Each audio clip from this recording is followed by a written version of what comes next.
So, magandang umaga sa lahat. Ngayon, maaari bang tumayo ang lahat para sa panalangin? Amen! So, bago umupo, tingnan muna kung may basura sa ilalim. So, may lumiban ba sa ating klase? Magaling! So, ngayon, bago tayo tumungo sa bagong talakayan, ay magbabalik-aral muna tayo. Ito ay, maaari bang may isa sa inyo na makaalala ng mga teknik na ginagamit natin upang epektibong mahulaan at maunawaan ang literal na impormasyon sa isang teksto? Okay, Binibining Rhea. Magaling, nakakatuwang malaman na naaalala niyo pa ang paksa na tinalakay natin noong nakaraang pulong. So, ngayon ay magkakaroon tayo ng gawain. Ito ay tinatawag na believe it or not. So, magdidikit ang guro ng mga larawan sa board at kailangan ninyong tukuyin kung ito ay umiiral o hindi. Kung makikita ninyo, mayroon tayong dalawang mag-aaral dito. Isa ay may suot na headband na may nakasulat na I believe. At ang isa naman ay may nakasuot na headband na may nakasulat na I believe. So, kung naniniwala kayong umiiral ang larawan sa tunay na mundo, pupunta kayo sa taong may suot na I believe na headband. Kung hindi ninyo naman ito pinaniniwalaan na umiiral sa tunay na mundo, pupunta kayo sa may taong suot na I don't believe na headband. So, maraming salamat. So, magtatanong ako tungkol sa ating gawain. Para maging mas masaya, gagamitin natin ang larong pass the ball. Magpapatugtog ako ng musika sa cellphone. So, at kapag huminto ang musika at ang estudyanteng hawak ang bola, ay siyang sasagot sa aking mga katanungan. Maliwanag ba? Magaling. So, ang unang tanong, paano ninyo nalaman na si Pinocchio at ang Serena ay hindi umiiral sa tunay na buhay? Binibining Leia? Tama, dahil si Pinocchio at ang Serena ay mga piktosyonal at hindi totoo. Pangalawang katanungan, anong tawag natin sa mga bagay na piktosyonal? Binibining Ila? Tama, ito ay pantasya. Maraming salamat sa inyong mga isinagot. Naway, meron kayong natutuhan.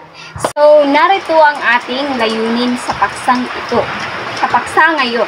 So, una, nakasusuri ng pagkakaiba ng realidad at pantasya. Pangalawa, nakapagpapahalaga ng pagkilala sa pagkakaiba ng realidad at pantasya sa pamagitan ng pagbibigay ng mga halimbawang mga tunay na sitwasyon sa buhay at nakagagawa ng malikhaing talata, kwento, at iba pa na nagpapakita ng pagkakaiba ng realidad at pantasya. So, ngayon, tutungo na tayo sa ating bagong talakayan. Ito ang realidad at pantasya. So, ang pantasya ay isang uri ng panitikan na hindi maaaring mangyari sa tunay na buhay. Dito karaniwang binubuo ang kwento ng mahika na nangyayari sa isang hindi maipaliwanag at hindi kilalang mundo.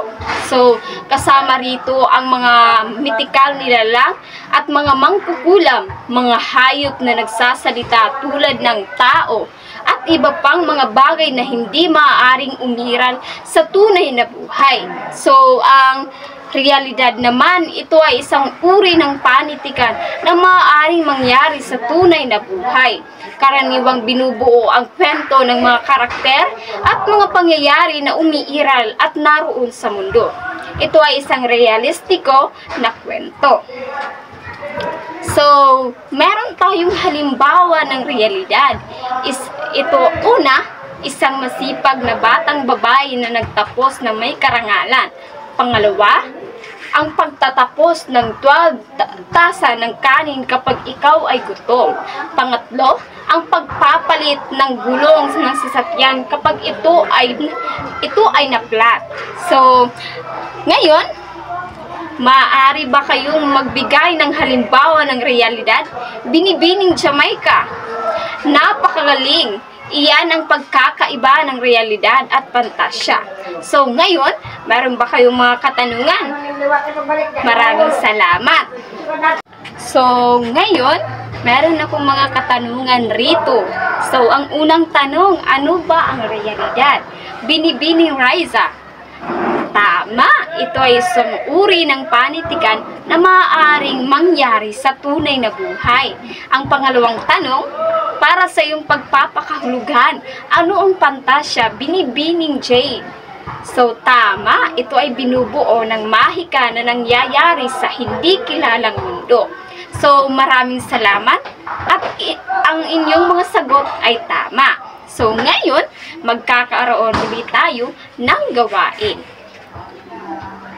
So, hahanap kayo ng magiging kaparis ninyo. So, ang bawat paris ay gagawa ng isang malikhaing talata, kwento, o tula na nagpapakita ng pagkakaiba ng realidad at pantasya. Malaya kayong pumili ng kahit anong wika, basta't maipahayag ninyo ng maayos ang inyong mga saloobin. Bigbigyan ko kayo ng 10 minuto para gawin ang aktibidad at pagkatapos ay susumitin ninyo ang inyong output sa akin. So, ngayon, pagkatapos ng gawain, pipili ako ng 2 paris na magbabahagi ng inyong mga ginawang tula. Narito ang ating rubrics sa paggawa ng mga tula o kwento. So, ngayon, tatawag ako ng estudyante. Diba sinabi ko sa inyo kanina na pipili ako ng 2 paris upang magbahagi sa ating klase. Ang napili ko ay sina Binibining Kim at Althea. So, go na! Maraming salamat. Bigyan natin sila ng malakas na palakpak. So, ngayon, kumuha kayo ng ika-4 na papel at sagutan itong ating pagtataya. Bibigyan ko lamang kayo ng 5 minuto para sagutan ito. So, tapos na ba ang lahat? Magaling! So, doon lamang nagtatapos ang ating klase. Ngayon, naway meron kayong natutuhan. So, narito ang ating takdang aralin at ipapasa ninyo ito sa susunod na ating pagkikita. Maraming salamat!